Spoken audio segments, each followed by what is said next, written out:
Lord, I just thank you for all these students. I pray that you can speak through me today, Lord.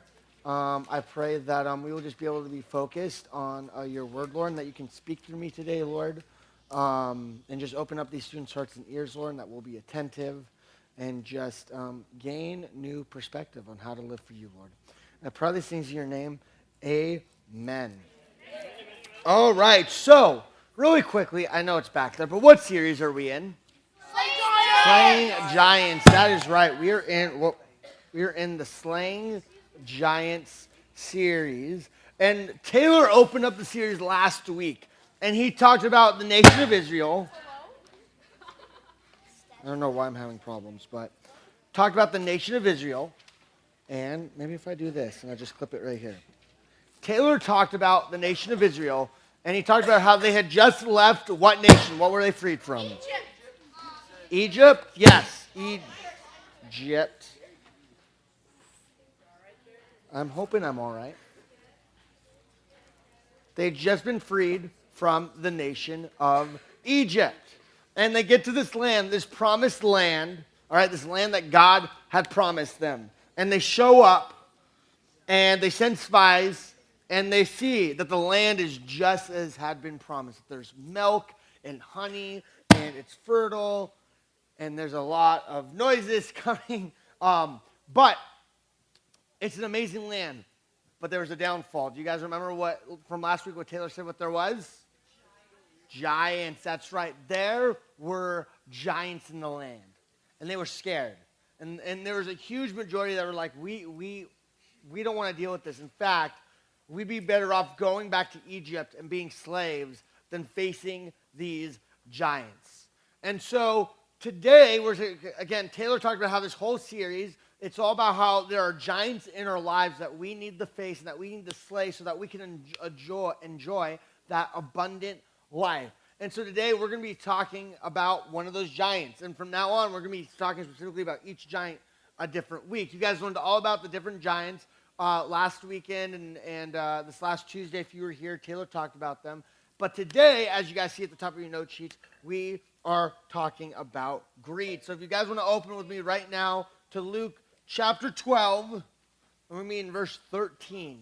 And we're going to take a look at a parable Jesus told after someone made a comment about money. So Luke chapter 12, verse 13.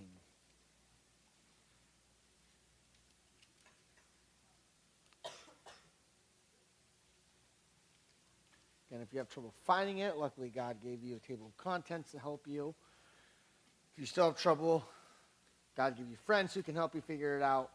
And if you still have trouble, I honestly don't know what to tell you. So you can look in your phones, open those apps. Luke chapter 12, verse 13. All right.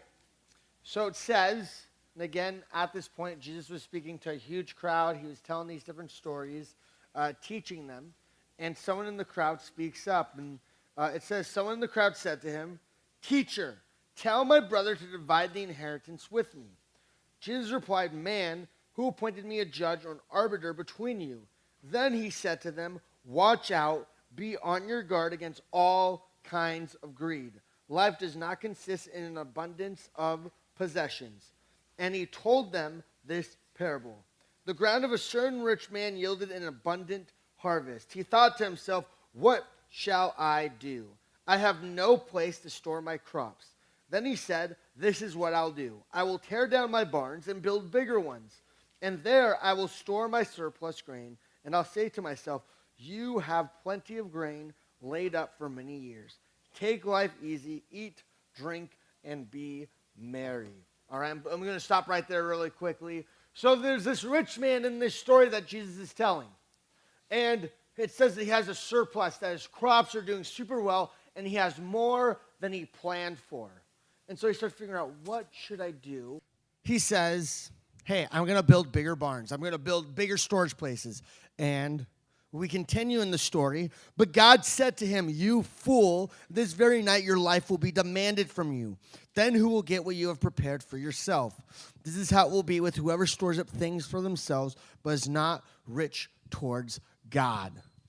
So God calls him out and goes, bro, you're going to be dying tonight. So everything that you're planning, useless. The fact that you're being greedy and you're deciding to hold all these things for yourself, it doesn't matter. You're not going to be able to take them up with you to wherever you go when you die. So it's useless with this thought process. And he talks about greed and how we have to beware, be aware of it. And getting tongue-tied. But we need to realize what greed is and stay away from it. And so, again, today we're talking about greed. We're going to bring up Gary Greed. We got a picture of him right here. Gary Greed. Again, Taylor talked a little bit about him. He's got a gold hammer. He's got gold chains, bracelets, all these things. And he's also holding a lot of what? What does he got strapped in his chains and everything? What is he holding on to? Cash. That's right. Cash money. He's got Benjamins for days. All right. He's got a lot of money. All right. Now, here's the thing about greed, especially here in America, is that greed is considered good. The thing about greed is that he's sneaky, and the way that he presents himself is he is our friend. When we have greed in our lives, in fact, like a lot of people say, greed is good. In fact, if we just look at pop culture today, who's seen DuckTales before? You guys know Scrooge McDuck, the character Scrooge McDuck? Okay, in the beginning of DuckTales, what does Scrooge McDuck do every single time? What does it show in the intro? He jumps into his money. He's got so much gold and so much money that he literally has this room that's like a swimming pool, and he swims in it. If we continue, who's seen SpongeBob SquarePants? I hope all of you raise your hands on this. Okay? We have the character of Mr. Krabs. However he makes his little laugh. All right, we have the character of Mr. Krabs. The character of Mr. Krabs. Now, what is Mr. Krabs all about? Money. He's greedy. How greedy he is. How greedy is he? He literally cares. Literally, it goes down to the penny. In fact, there's an episode where he loses a penny. And you know how he responds? He tells SpongeBob, he goes, SpongeBob, that's coming out of your paycheck. Because Mr. Krabs lost his own penny. Because he cares that much about money. We have board games like Monopoly. Who's played Monopoly? Yes, Monopoly. A board game that's literally about get as much money as you can for yourself and watch all your friends go bankrupt. That's literally what the game of Monopoly is. It is fun. It is. I have Monopoly myself. But that is what the game is about. Greed is all around. In fact, let me ask you guys this. Raise your hand if you know someone in your life right now, and I bet a ton of hands are going to go up. If you know someone in your life or you've known someone who has a problem with greed, raise your hand right now if you know someone in your life or have known someone. I see most hands raised up.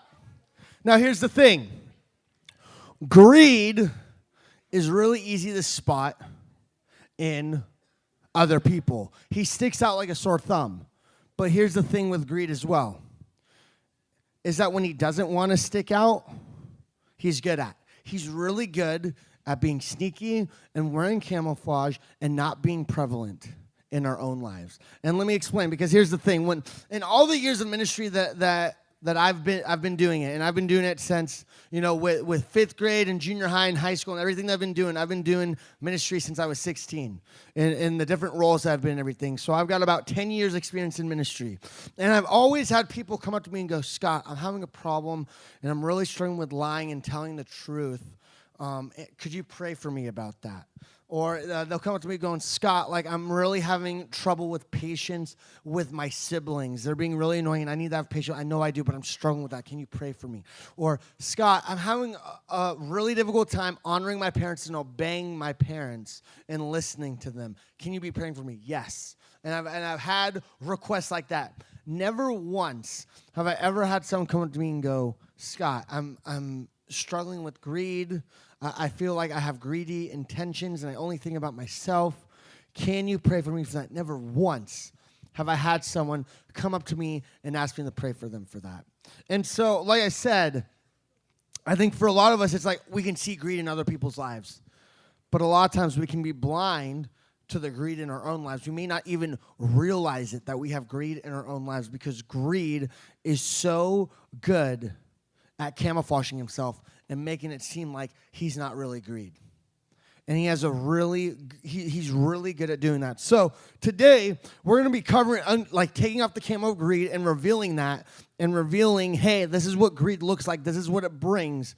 And then we're going to find out how we can slay that giant. But before I get into that, I want to explain, because I'm sure a lot of you guys are going like, Scott, you're talking about greed, you're talking about money. Like, I don't even really make any money. I don't have a job. Like, how will this apply to me? And so I'm going to break this down really quickly, because there's 3 different areas, and I'm sure if we were to talk more, we could find different areas. But kind of when I was thinking through this of greed, I think there's 3 different areas that we can struggle with greed. The first one, as I already mentioned, is money. And here's the thing. I know for some of you guys make a little bit of money. You guys, whether it's you guys have an allowance, you do chores around the house, maybe you do babysitting, or you mow lawns around the neighborhood, something like that, and you get money for that. Maybe it's that, you've been really good at not spending your birthday or Christmas money, and you've been really trying to save that. There's different areas where maybe you have a little bit of cash. So there's that. There's money. I know that there's not that much, but here's the thing. The thing that we're going to talk about today, I hope that you guys keep with you for your life, because eventually you are going to have actual jobs. And all these things that you're going to learn today, you're going to want to implement into your life when it comes to money. The second area is with time. Again, time is a very precious thing to us, and it's like we only got 24 hours in a day. How are we going to spend that time? And we can be greedy with our time and how we go about our day. And the last thing is popularity. Again, some of you guys are in areas of you're popular. You're a lot of people like you. You have that personality that's just magnetic, that people want to be around you.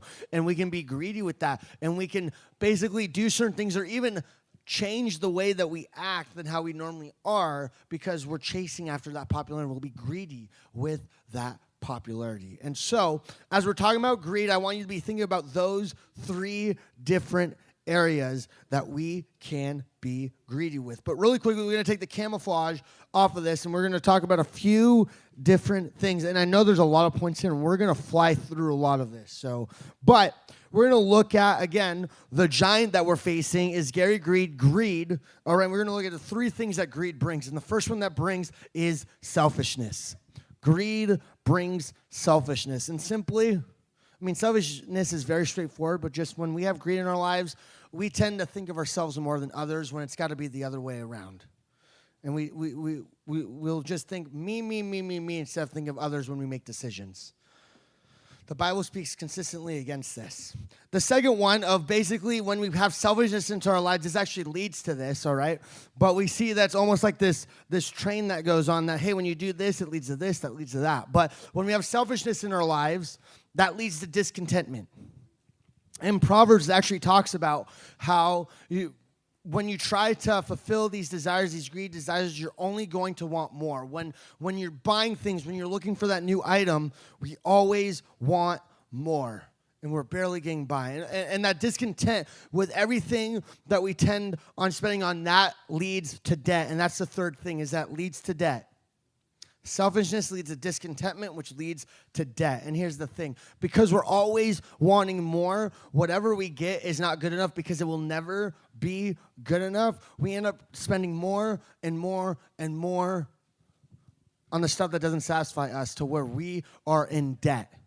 And you end up struggling. You end up barely getting by. And the Bible gives plenty of warnings on this, because we tend to try and live above our means. And let me explain this really quickly. When we live above our means, if you make a certain amount of income, and maybe some of your friends, they have nicer and fancier stuff, and you want to be able to go, oh, look, I got this new iPhone. And maybe it's like, well, I can't afford to pay that iPhone right away, but I can afford to pay the $50 a month for the next year or two to be able to pay it off or whatever. And we do these payment plans and these different things to be able to get these nicer things to where it gets to a point to where we don't have money and we're struggling to get by and we're trying to live above our means and pay for things that we can't afford because we want to impress those around us. And you got to be aware of that when you have that selfishness and that discontent that leads to debt, that is what happens because we're trying to live above our means. But here's the thing, all right? We have this giant greed. How do we slay this giant? It's pretty simple. We slay it with generosity. Generosity is what's going to kill this giant, all right? It will be generosity that will slay it. But here's the thing I want to explain really quickly before I get into what generosity will bring, okay? Because again, these things I mentioned before with the giant of greed, they're very straightforward. They can be very easy to see, but here's the thing. Greed is very, very sneaky. Very sneaky. Let me explain. Has anyone seen The Greatest Showman? Awesome, sweet, great movie. For those of you who haven't seen it, I definitely recommend you to see it, and I'm going to say this because Macy got mad at me last service because I apparently ruined the whole plot. So if you don't want anything ruined, then don't listen. But I felt like that I really didn't ruin the plot. So whoever is complaining, whatever. But if you really don't want anything spoiled for you, just don't listen. But The Greatest Showman is on P.T. Barnum, and he started one of the very first circuses. All right? And it's basically on his life. What? Okay? Don't get mad. So he started one of the very first circuses, and I saw it the other night. I saw it this last Friday, and I was watching. I was thinking about my sermon, and I was thinking through, and I was like, wow, Hugh Jackman's character, P.T. Barnum, is actually pretty greedy. And you may be thinking, wait, Hugh Jackman's character? No, he's not greedy. And again, let me explain because it doesn't seem straightforward. Because throughout this movie, here's what happens: is he has a tough time growing up. He comes from very low end. You want to stop interrupting? Thank you. Student leadership. Yeah, I'll call you out. All right, but P.T. Barnum, his dad didn't make that great of income. His dad dies. He ends up living on the streets. He's barely getting by. All right, and he ends up finally finding a job and making income and marrying this girl who he's loved since childhood. But her family is from higher end, is from the upper class and everything. And so she comes from a really rich background, but she doesn't care about that stuff. But he's all about, I'm going to provide you life. We're going to live this dream life that I always imagine. I'm going to provide this stuff for you. And he eventually has two girls, and one of his daughters wants to do ballet, and he's like, I'm going to provide all this stuff for you. I'm going to be able to eventually do this. And he's wanting to provide a better life for his family than what he got, which there's no problem with that.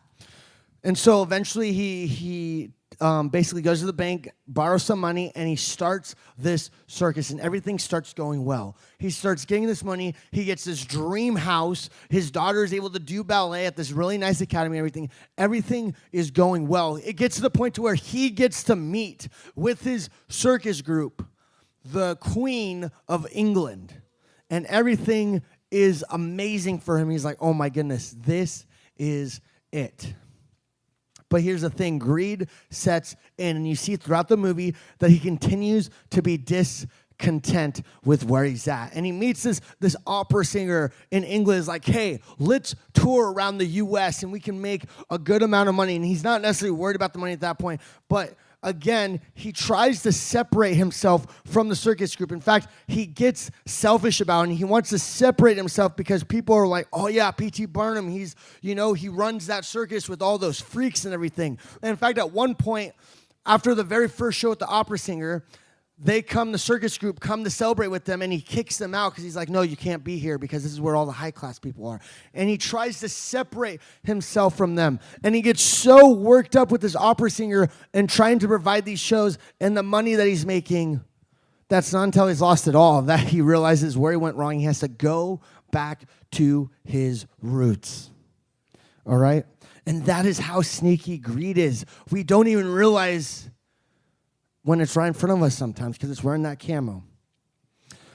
So, again, now, like I said, What is it that slays greed? Generosity, that's right. So this is what generosity is going to bring. We're going to fly through this. First thing that generosity brings is compassion. All right? When we want to fight and kill greed, we bring it with compassion and having that love for others and thinking of others as better than ourselves. And when we can do that, that leads to contentment and being satisfied with what we're doing. When we're not focused on trying to hoard everything for us, but starting to give to others and being generous, we are content with where we're at. And with that, we end up having an abundance. We have an abundance. Now let me just explain really quickly, because you may be like, an abundance? Are you saying I'm going to get rich, Scott, if I start being generous and giving everything I have? No, I'm not saying that. I'm not saying you're going to get rich with that, okay? So don't take that from that. But again, when we are generous and we are content with where we're at, we're not going to have this desire to want to buy every little thing. We're not going to want to buy the next iPhone as soon as it comes out. And so we're not going to be busy spending our money and our time with things that don't matter. And with that, our mindset will change. And we'll realize, you know what? What I have is already good enough. And we will realize that we actually have an abundance. Again, if you remember Taylor's talk last week, he talked about how giants are relative to where you're at. So like, again, he talked about with Bryce's family, how he was a giant compared to them. But if he were to go to Lakers Stadium, he wouldn't be a giant anymore. They would be the giants. And it comes the same for us. If you hang around friends or whatever who, with families who own businesses or have a lot of money, you're not going to feel like that you're doing well. But again, if you compared yourself to people in Africa where they're literally living in huts made of sticks and mud, you have a whole lot more than they have. And it's all about that abundance of realizing, you know what, God's blessed me with so much. And having that mindset, again, we go back to Israel really quickly of just, hey, you had one group that was like, oh no, giants, and another group, oh yes, milk and honey. They were both looking at the same land, but they had a different mindset. And that's what it is when we can just take a step back and just look from a different perspective, a different lens. We realize that we actually have an abundance. All right? So with that, now that we know how to slay the giant with generosity, I'm going to give you guys 4 things, and this is where we're going to camp out for the rest of service. 4 things we need to know about generosity. 4 things that we need to know. All right? The first thing is that generosity flows from joy. Generosity flows from joy. If you guys actually want to turn with me to 2 Corinthians chapter 9, verse 7, just turn a little bit to the right.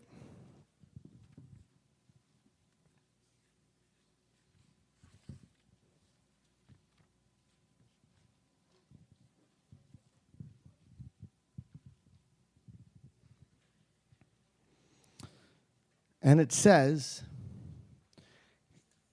each of you should give what you have decided in your heart to give, not reluctantly or under compulsion, for God loves a cheerful giver. God calls us to be joyful when giving. And here's the thing to understand. We're not called to be guilt-tripped. We're not called to be tricked. We're not called to be convinced. All right? You don't have to go through that to give. We're called to give joyfully. So if God's called you to something, give and give with a smile. Give joyfully. In fact, when we are generous, when we are living for Christ, we should want to give and to help those in need. Here, if you guys want to write this down right now. But understand that God's blessed you so that you can bless others. God's blessed you, whether it's with the family that you're born into, the personality you have, the gifts and abilities that he's given you. God has blessed you with different things so that you can bless others. All right? And when it comes to giving, we are to give joyfully. It should come from the goodness of our heart. It shouldn't be something that we hold over someone's head. It shouldn't be something that I'm going to do this so I can get this in return. No. We give joyfully. And when we can understand that we have that mindset, then we can also understand that generosity is a sacrifice. Generosity is a sacrifice. We need to understand that when we give, there is a level of sacrifice. Whether it's time, popularity, or money, any of those three things, it is a sacrifice.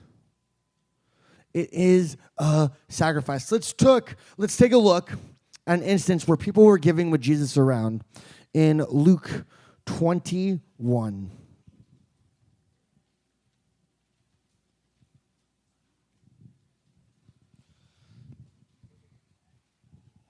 In Luke 21, verse 1, and it says, I'll give you guys a second to turn there.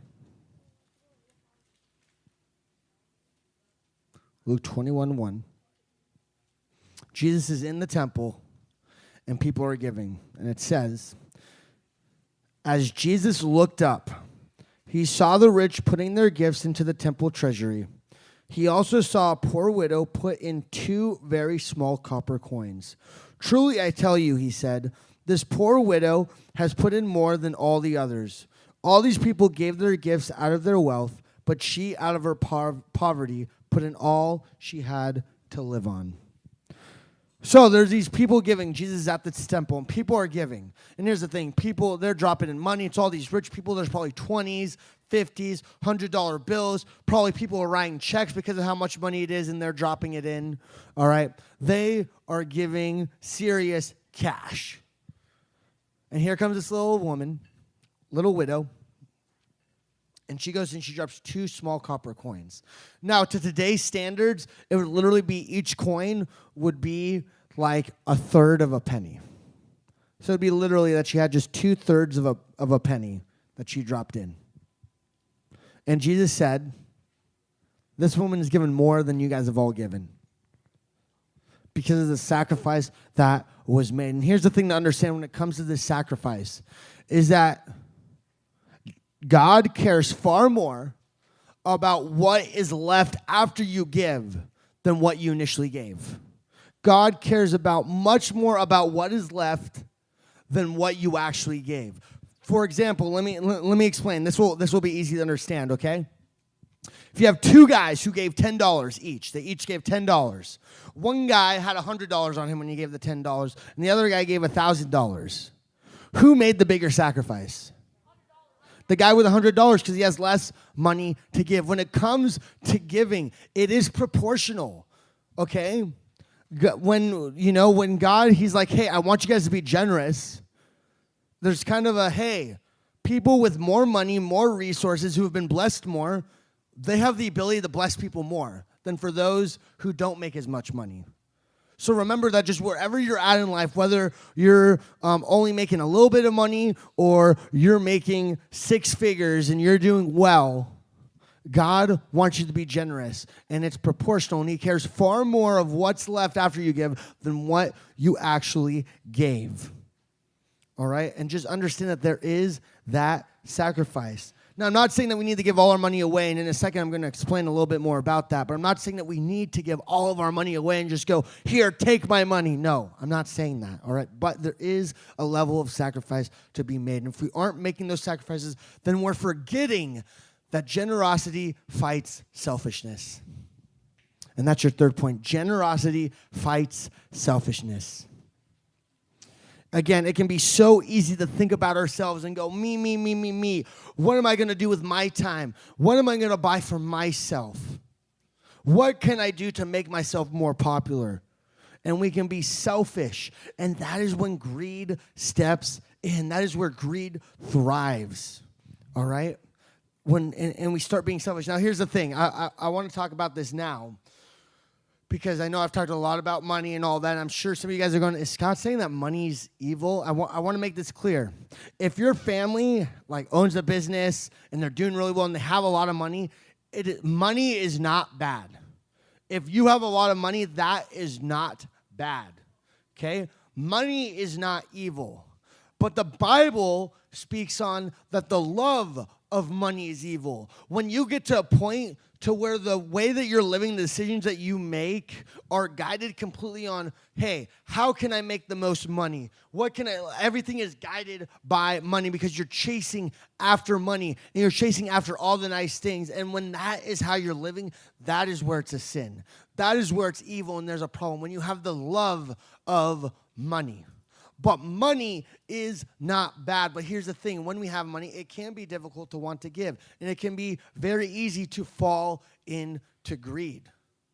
But that is why we need to be able to slay it with generosity and realize that generosity fights that selfishness that is inherent in us, that lives within us. When we want to kill that giant, we need to be generous. And generosity fights that selfishness. And when we fight that selfishness and we give where we can, we remember that we were blessed so that we can bless others. It leads to this final thing of understanding that generosity doesn't meet every need. Generosity does not meet every need. And this is as I was talking about before, is that you don't have to give to every single thing that's around you. Trust me, if you gave to every need around you, if we all did, we'd all be homeless and broke. We would be. We're not called to give to every need. We're not called to meet every need. But we are called to meet some needs. And that is, again, where you are in life, where your family's at, where you are equipped to meet people's needs. You may be only able to meet a couple needs. You may be able to meet a good amount of needs. But wherever you're at, however you've been blessed, use with what you've been blessed with to bless others and meet needs. But realize that you don't have to meet needs. You don't have to give to every organization. You don't have to give to every homeless person that you pass by. Every person that comes by you asking for money, no. Meet needs where you can meet needs. Be generous. And with that, again, as we're closing right here, again, God blesses us so that we can bless others. But realize that as we're closing out, again, we've talked a lot about money, but remember those other things.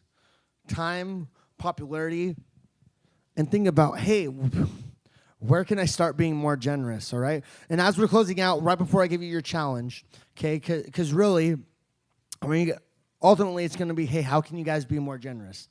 But I want to explain one last thing, because again, with the whole financials thing, I want you guys to think of where can you be more generous. For financials, maybe you'll think, maybe I'll start tithing, and I want to just be very clear. Tithing is not generosity. You can even write that down. Tithing is not generosity. Tithing is obedience. It's obedience, all right? God, again, has blessed you in the Old Testament. When they would give, when they would sacrifice, when they would give to God and tithe to God, it was that they were giving the best of their crops, of their animals, whatever it was, because they realized, you know what, God has blessed this and given this all to me, so he deserves the best of what I got, because he was the one who blessed me and gave this to me. And it's the same thing today. A lot of people go like, oh, well, that's Old Testament. We don't have to do it. Like, no.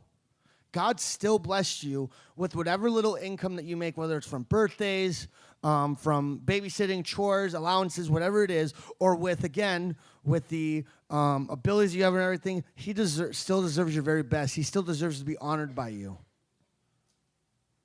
And so that's what we need to do. So understand that tithing is not generosity. It's obedience. But where can I be generous with my money? Can I sponsor a child with compassion? Can I give even more than I'm already giving outside? Well, if I am, where can I be generous to those around me? Can I buy lunch for someone at school who doesn't really, his family's struggling and he doesn't really have a lunch?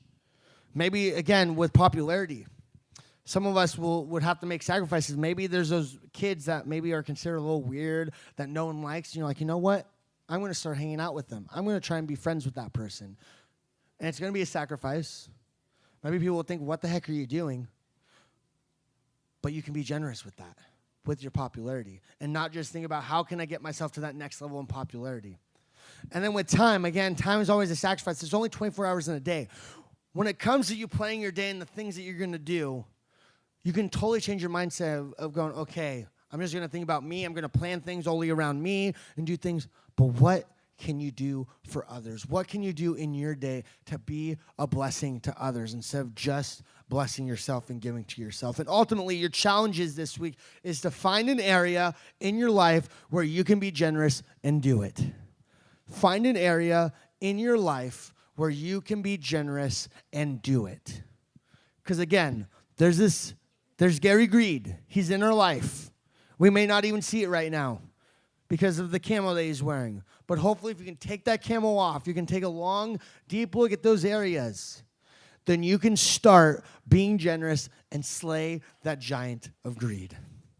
Lord, I just thank you again for all these students, and I pray that we can answer that challenge, Lord, that with whatever greed that we are struggling with in our lives, Lord, whether it's money, whether it's popularity, whether it's time, Lord, whatever it is, that we can strip that we can be able to slay greed, Lord, get it out of our lives, and start living generously for you wherever we need you, Lord. Please reveal those areas to us that we need to work on, Lord, and may we continue to live and honor you, Lord. We pray all these things in your name. Amen.